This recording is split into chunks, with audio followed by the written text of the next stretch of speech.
This is the grand opening day for the Jeep Dodge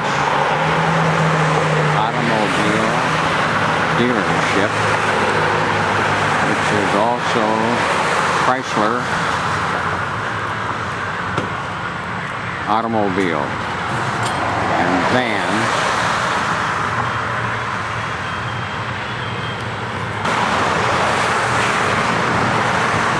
This is on Highway 12, and you can see the traffic going by.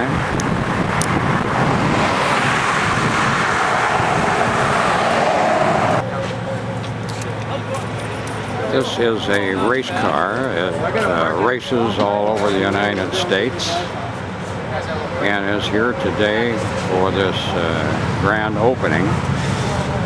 And the gentleman in the wheelchair there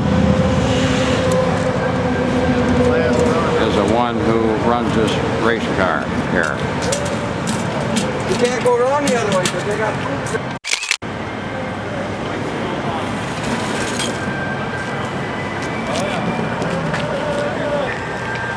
This is the large van that carries the race car and all of the necessary equipment.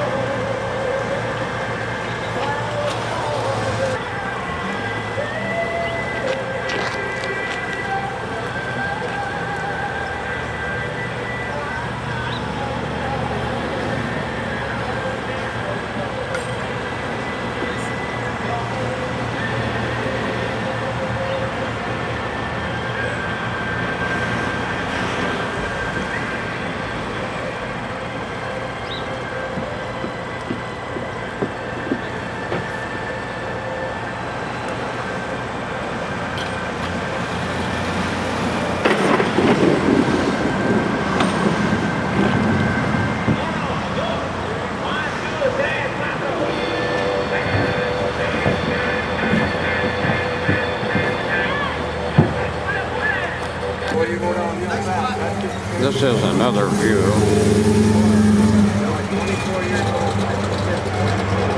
taken on the extensive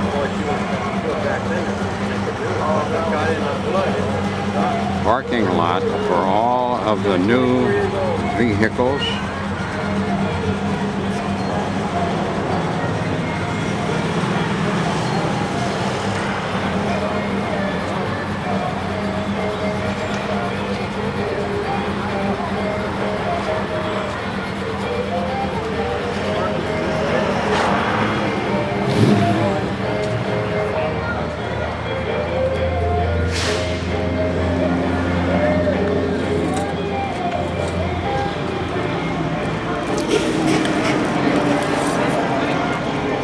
And this is a setup for the people where they can come and sit down and eat.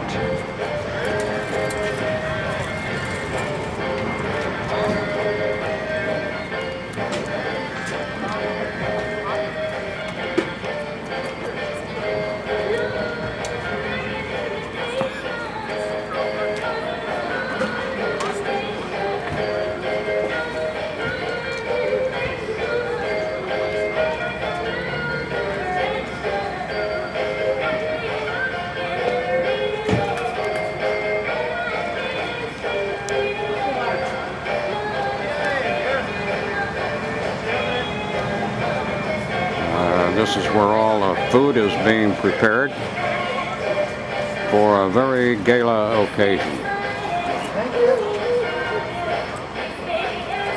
This is Megan Roselle, who is here at the front desk and takes care of all of the people who come in, answers all our questions and give them directions and as to where they want to go and who they want to see. We're now looking at the interior of the showroom.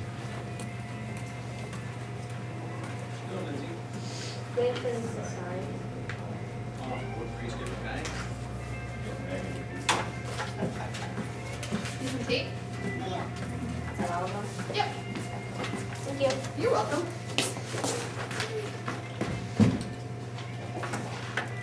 About that one day,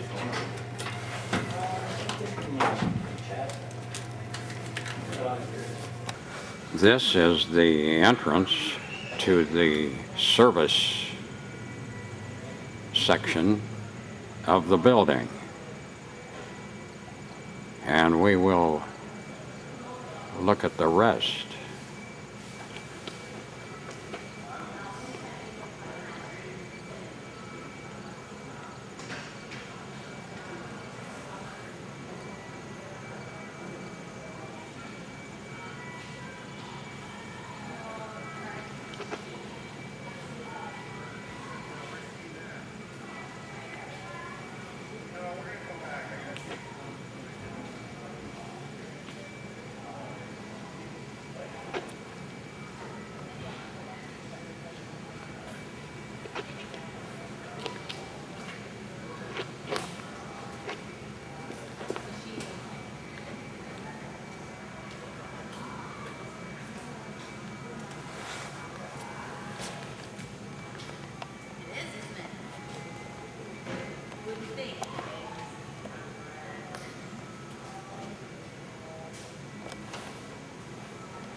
And we come around to the exit.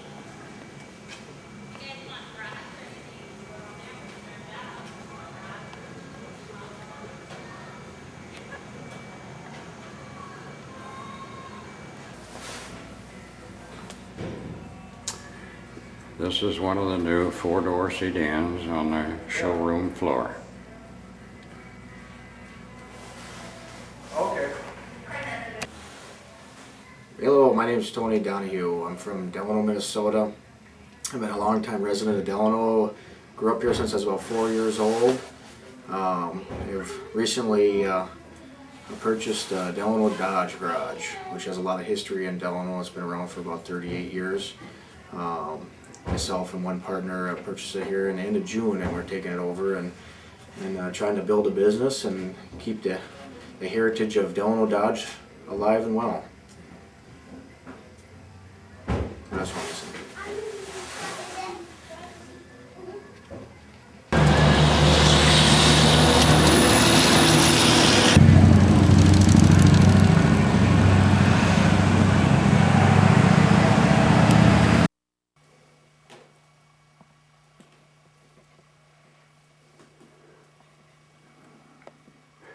Okay. Now this is some of the better pieces from Delano. I didn't build this cabinet, this one I bought. This is a little too complicated for me. But I've got the older pieces in here, like this particular one is dated 1901. It's etched in the glass. This one is 1912. And there's some of them are newer, but it's just another place to display things. And you gotta have someplace to put. This here, the only thing Delano here is the 7 volumes in the bottom here. That's Delano Pictures. There's several thousand in there. Some old, some new, some in between, but they're all Delano Pictures and postcards. The other stuff is my incidental postcard collection that does not pertain to Delano. It's a different category altogether, and that's my personal stuff. But it's a place to store it. And I built this cabinet also. I bought the one on the other side, the bookcase, and it didn't have a door on it, and I made this one to match it and made doors for them. And I built this one around the safe because when I did photography, I kept all my negatives in the safe for fire protection. And the bookcases are the same size, just happen to fit around the safe. So I get busy sometimes and do things. Other times I loaf. Okay, give it to me again now. Starting where? Starting way up at the top. Well, my Delano cups are on the top. And this is an 1891 copy of a calendar that was published by the Delano Eagle. And there is an 1885 poster put out by the Delano Eagle. And then this cabinet The 7 volumes in the bottom are all Delano pictures, and there's several thousand of them.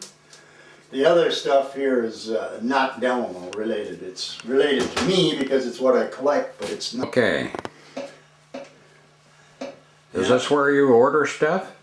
On your computer? I buy whatever I can find on the computer. I don't find a lot, but And how do you do that? I go on eBay and bid on eBay auctions, and And what's that? well, people put things on there, and they put on a picture and they put on a price that they want to get to start out with, usually, and then you submit a bid over the internet, and it's on there for so many days, and it ends at a certain time. Like a 7-day auction will end exactly 7 days to the second after it's put on. Well, and you have to bid on it in between time, and if you really want it, you gotta bid high to get it sometimes, and sometimes you get it for the opening bid, just depending on what it is and how much interest there is in it. Right now, there's a Delano postcard on there that I'm bidding on, and somebody beat me to it. They got the first bid in on it, but I bid over them, and they haven't touched it now. But it's got 2 days to go yet. A lot of times they wait until the last 10-15 seconds, and then they put in a bid, hoping to beat you out. So you gotta be on the ball. And there's a thing called a hidden bid that you can do, like if it's at $12, you can bid 20, but it doesn't show any place. It's just that you'll have the highest bid. Then if the other guy bids 15, eBay will automatically raise it to 16 and call it your bid. They'll go up to your high bid of 20.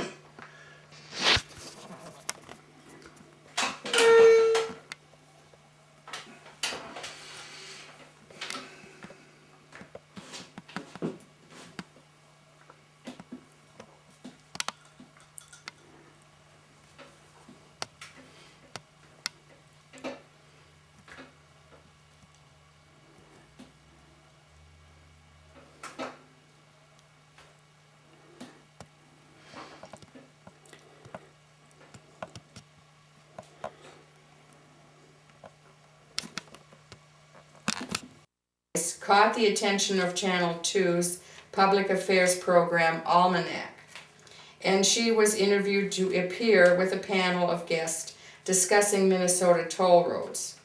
Before a proposal to turn a section of Highway 212 into a toll road could be approved, the Eden Prairie City Council and the Chanhassen City Council and the Carver County Board of Commissioners all had to agree.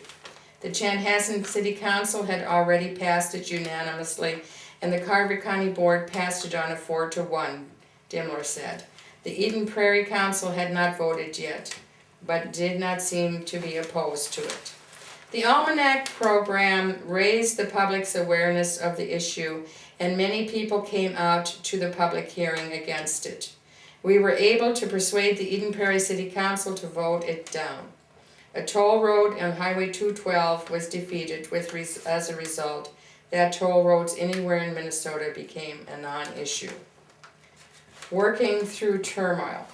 While Dimler was a chair in 1996, the state auditor's office released its report of the Carver County Sheriff's Office. As most people who were here during that time, Dimler said, it was a time of great turmoil in our county. I am proud of us all that we took a common sense approach and, hold it. I'm glad that we took the common sense approach and adopted procedures that have allowed us to work through the problems in due time, she said. They have restored our sheriff's office, one that is not only meets the expectations of the state and our communities, but goes well beyond to make us proud once again.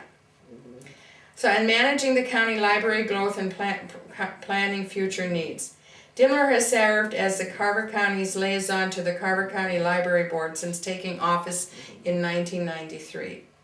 The county's library system has undergone a lot of change over the years, Dimler said. The new technology has placed great demand on interconnectivity between libraries in the system and other system as well as of at-home users. However, in this high-tech, high-touch society, the demands for books and materials has also skyrocketed. Thus, as we see the need for a new library building in our growing communities and the corresponding materials to allow everyone access to information.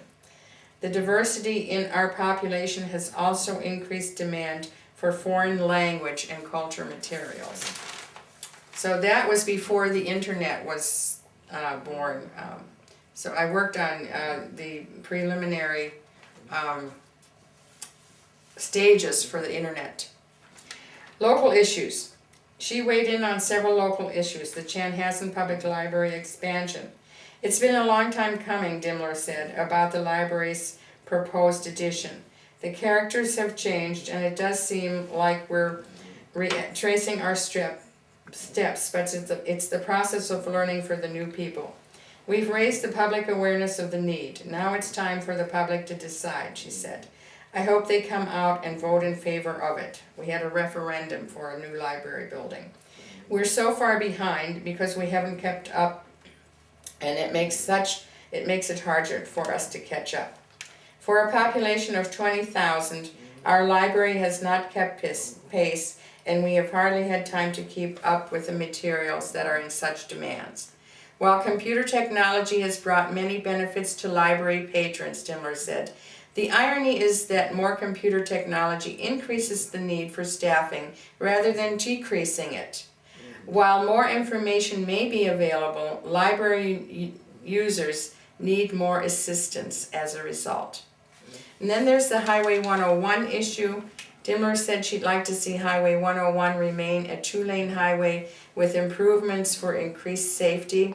Other Highway 101 communities north of Chanhassen, like Wayzata and Deep Haven, have kept it a two-lane as part of the need for the highway's history as one of the first territorial highways, and even earlier history as a wagon trail. And it was proposed to be a 4-lane, and that was then voted down. I had a real sympathy for the people living there, Dimmler said. If there was ever an increase of industrial or commercial activity along 101, it would be feasible to make it a 4-lane, but it's going to remain a residential section, so I don't see a need for the 4-lane highway. She does, however, suggest that everyone check their own driving habits and attitudes and slow down. What is an extra 2 seconds or 2 minutes make in a matter of a lifetime, she said. And then we go on to District 112 in the city of Victoria.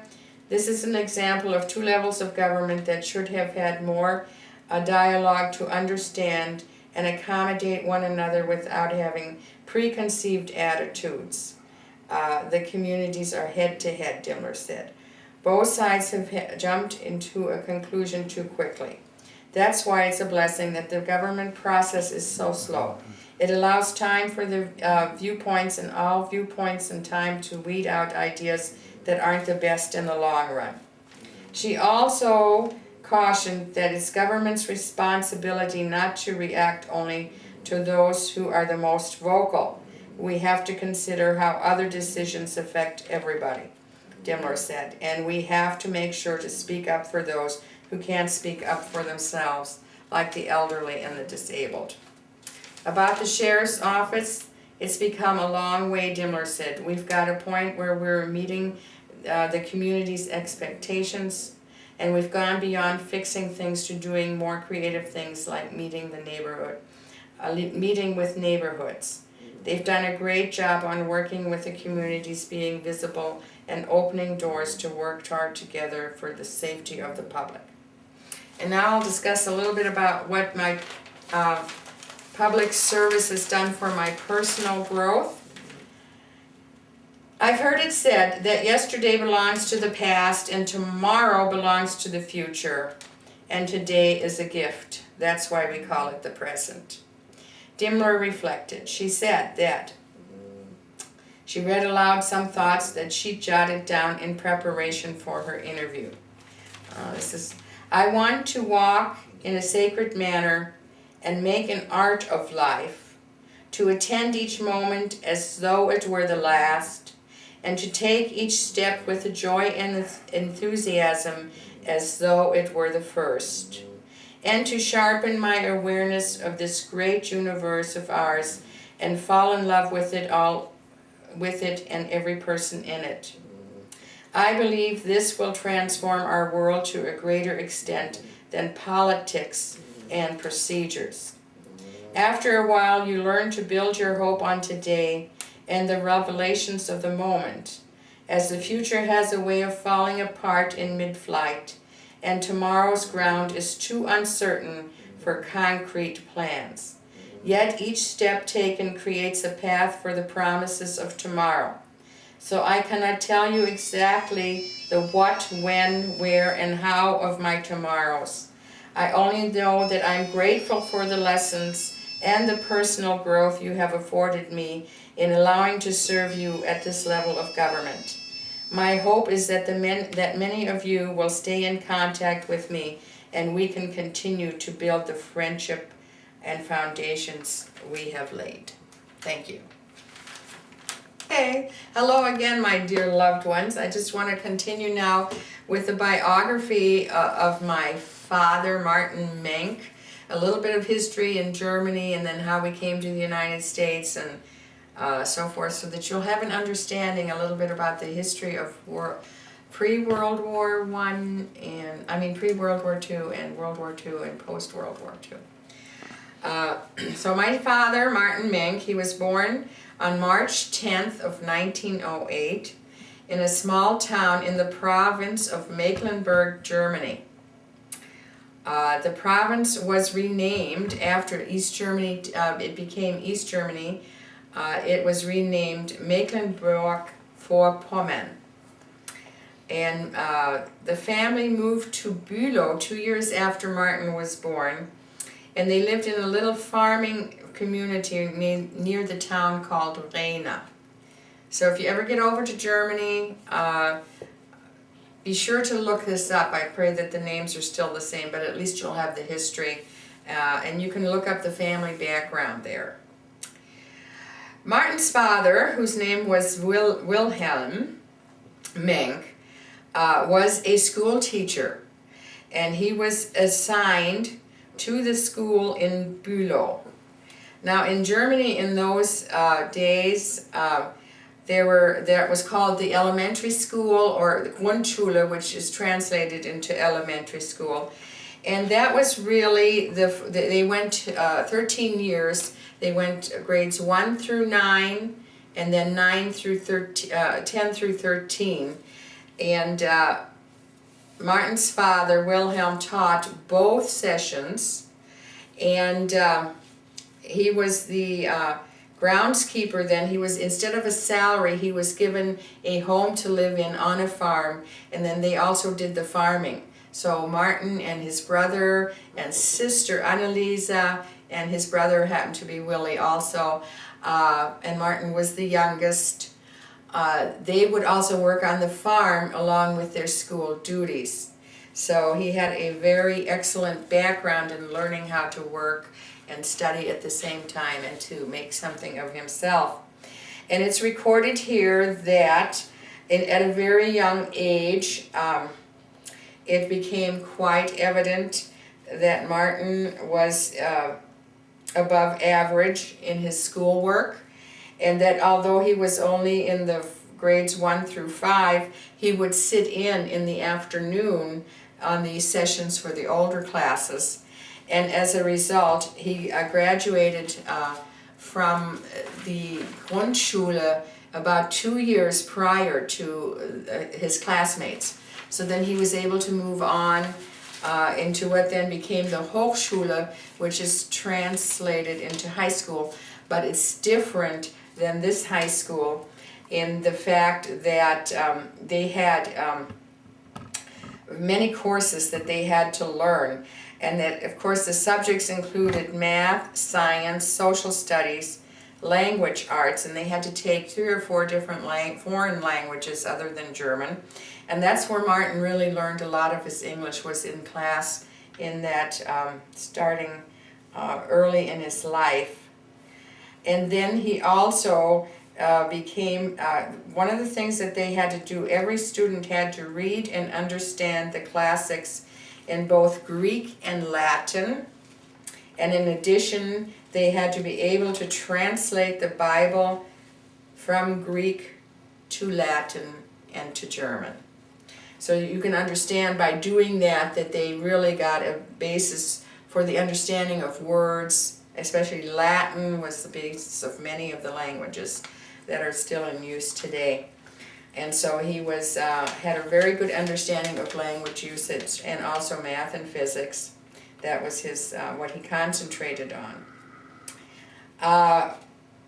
Then after he graduated, like I said, 2 years early, he was at about age 17. Then he had some time off because at this time the German economy was collapsing, and there was much inflation. And it said, for example, a loaf of bread cost over 1 million marks. And they say that you had to take a wheelbarrow full of cash to just buy one loaf of bread. That's how bad inflation was. I know that's hard for us to understand these days, but anyway, because they lived on the farm, his brother Willie and Martin were able to make extra crops, and they were able to barter and get many of the things that they needed, not to pay cash for, but they bartered crops from the farm and then were able to sustain themselves. And then he did apply to go to the university when he was about 19 years old. He also learned how to breed and care for bees, and this became an integral part of his farming because the bees were then leased out to other farmers for pollination. And so he was able to make extra money also by selling the honey. And so you can see that he was very innovative early in life. He then went to the University of Danzig, which was became Gdansk, Poland. He decided to study physics, math, and engineering with an emphasis on aeronautics. And that later on became very crucial in his life because the reason he could come to the United States of America was that he could work on the space program that started in about 1949, I believe. And then in 1953 we came over to help with that effort.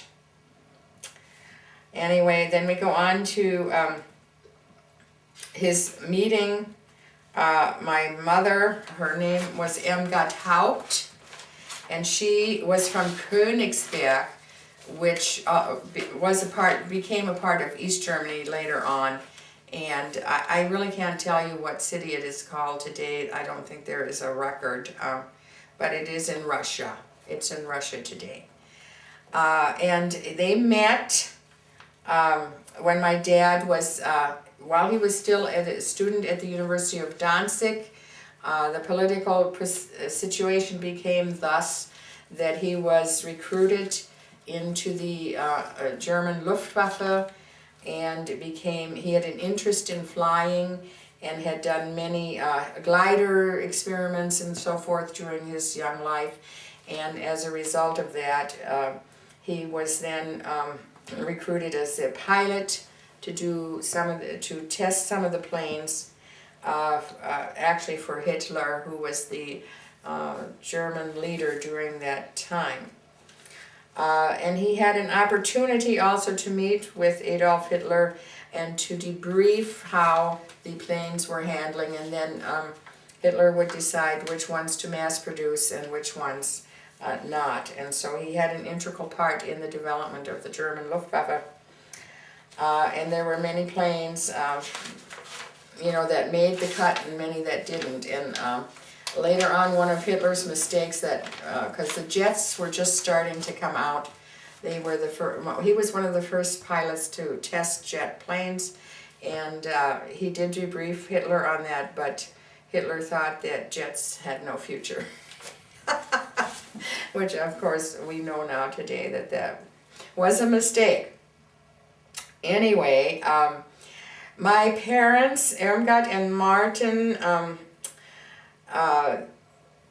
struck up a conversation, and then he asked her if she wanted to go get some coffee and cake in a cafe. As I hear the story, it was raining and she had an umbrella, so he asked if he could share the umbrella, and then invited her to have coffee and cake.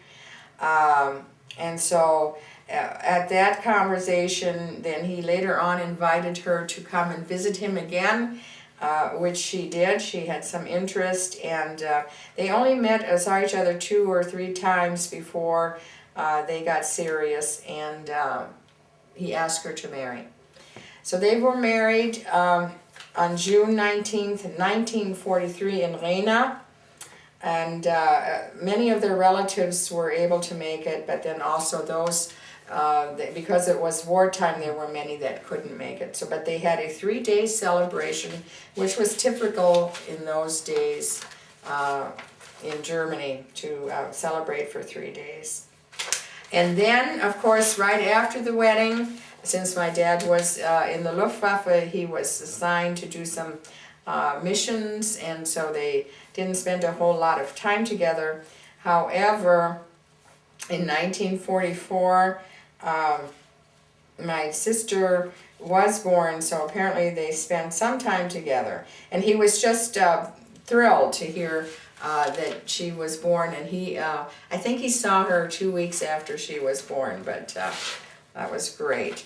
And also by this time, 44, Germany was losing the war, and my dad knew that. And so he decided that he was they were supposed to continue flying missions. At this time they were over in Paris, and they had just been ordered to the Russian front, and my dad did not think that that was a feasible thing to do, so he secretly told all of his flyers, he paired them up to their locations where they were kind of geographically from the same area.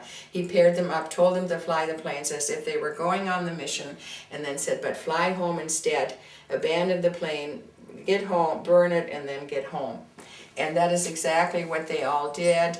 And of course my father could have gotten into a lot of trouble for this, because there were strong Nazis in his unit, and if anyone had reported him, he would have gotten in huge trouble, probably been shot and killed, because of what seemed to be an anti-German move. But in the end it turned out fine. Nobody reported him, and they were all saved. So that was great.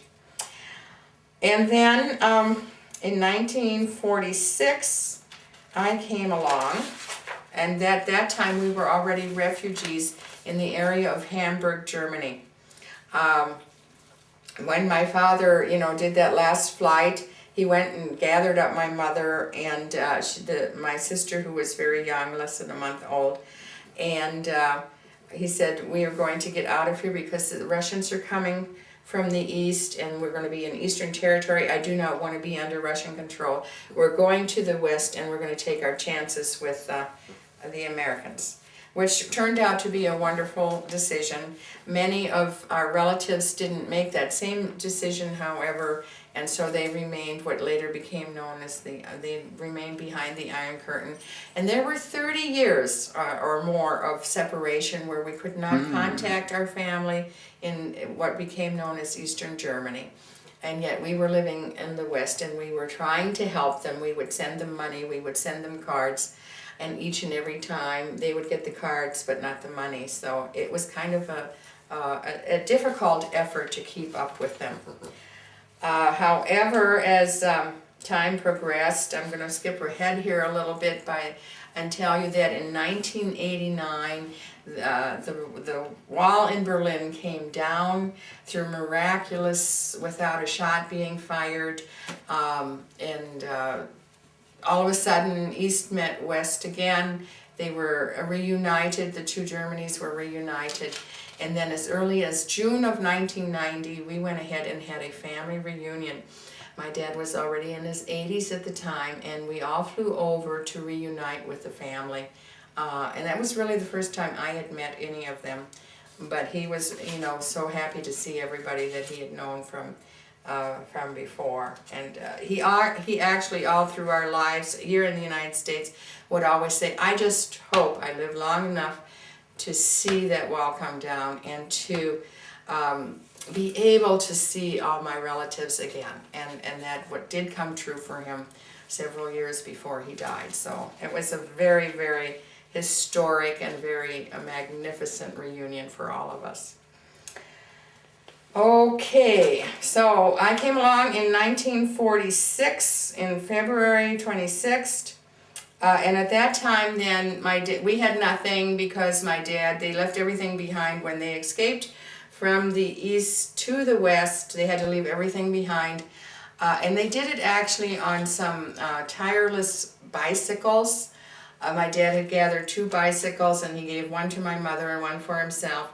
And my my little sister was in a basket on front of the bicycle that my dad was riding. And they had to go through a zone where every 15 minutes the gunfire would be fired into this zone to catch everybody or anybody that was trying to escape. And so my dad timed the firings, and he realized, after so many cycles, he realized that he had 15 minutes to get across. And he didn't know with tireless bicycles if they could do it, but he said, we'll make an attempt, and if they start firing before we're all the way through it, he told my mother to hit the ditch and to lie flat until the firing was over. And then, we would resume, because they fired for 5 minutes, and then after that 5 minutes, he said, I'll signal to you, you get up, and we'll go the rest of the way. And that is exactly what happened. They didn't make it all the way through, and they did have to hit the ditch, and they they waited the 5 minutes, and then they picked up again and went across and made it. And later on, it became one of my dad's favorite stories to tell, because he said, when I told Irmgard to hit the ditch, it was the one and only time that she obeyed me. and of course, then they'd all laugh about it, It wasn't funny at the time, but it became a story that they just kept passing on, and it was really cute. And they said that, so you could see that both of my parents, even through all this hardship, they had a very great sense of humor. Anyway, he worked for a farmer on the other side by Hamburg, Germany, and he worked for that farmer for about 2 years, and we lived in a trailer house that he had built, and it was very, very small, and there were 6 people living in it at the time before I was born, and then I came along and I was the 7th. And they didn't have enough room in it for me to have a crib on the floor, so my dad built a loft. And that is where I spent probably the first year of my life without ever hardly being out of that space, because Mother would just feed me, and then she'd put me back up there. And they played with me and stuff, but I didn't get much movement or so. And that was kind of the way that my first year of life went. And then my brother Wolfgang came along in July, the 8th of July of 1948. Still living in that very small trailer, but by that time they had enough goods again that my dad actually built a little bit bigger house, and we had it a little bit better. And I do remember that even for Christmas he would make our toys. He would whittle them out of wood, and that's what we played with. Very simple little things, but we were happy, and we had a nice family going. We were very, very happy, and I didn't even realize that we were poor. So I think a lot of times when, people tell you you're poor, and they tell you all these things, and they think they have to help you. Sometimes it's better that you don't know and you're happy. Right. So that was great. Anyway, then later on while we were refugees, it became very apparent that the Hamburg area had way too many refugees, so they moved some of us to an area called Pirmasens, which is by the French border. It's in west Germany, and by the French border. And there we lived with that Catholic family, the Morbachs, and they were a wonderful family. And they took us in. They had 5 children of their own, and yet they shared the upstairs. We lived upstairs. They lived downstairs. So there were 8 children and 4 parents all living in the same house, and we got along fabulously. We're friends to this day, and I'm still in touch with their oldest daughter. So, I mean, it's been a lifelong event for us, really. Then my dad decided, he was working on the reconstruction as a civil engineer because Germany had been bombed, and there was many roads to reconstruct, buildings to reconstruct, so he did some of that. But decided that his heart was really in wanting to work with airplanes, flying, rockets, you know, the stuff that he had studied at the university and wanted to put into practice. Was actually then given the opportunity to come to America under the Operation Paperclip, which was an American program run by the British, however, to bring German scientists to America to work on the space program. So and then in 1953, that's how we came to America. Earlier I read to you about how we came over, and we thought that we arrived on July 4th, 1953, and we thought that the beautiful fireworks were for us. So we knew America was going to be a great place. Anyway, then he worked at Cape Canaveral in Florida. He was also developed the wind tunnel at Wright-Patterson Air Force Base in Dayton, Ohio. And 9 years later moved to White Sands Missile Range in New Mexico and Holloman Air Force Base, and which is where he completed his career with the Apollo 11, helped the re-entry phase of the Apollo 11 to bring our astronauts back. So that completes his career, and then he retired in Southern California or in the San Diego area, and they were able to live for 30 years, wonderful years of retirement. So that was his reward for all those hardships that he had overcome. At the end of his life, when he was about 85, he started to develop signs of Alzheimer's, and that was actually tragic in that all these wonderful memories started to fade, you know. Yeah. But the interesting thing was that if you spoke to him in German, everything was right there. But if you spoke in English, a lot of times he didn't grasp anymore what you were saying. I think he did recognize us until about 2 years before his death. He died at the age of 92 in Dayton, Ohio, and I think that he had even trouble recognizing us at the end. So it was a sad death. And then Mother died about 6 months later. She did have rheumatoid arthritis, however it was not a life-threatening type of thing. But after Dad's death, she decided that she didn't want to live anymore, so she just didn't take her medicine and didn't eat right and didn't do the things that needed to be done. And she did call me. I was, here in Minnesota, but she was in Dayton, Ohio with my sister. And she called me and she asked for permission if it would be okay with us. And she called my brother too to see that she just wanted to die and if that would be all right with us. So we told her, you do what you have to do, wherever you'll be happiest. So anyway, that was a little bit of a synopsis of my parents' life. And so that would be your grandfather and great-grandfather and great-great-grandfather, whoever's watching here.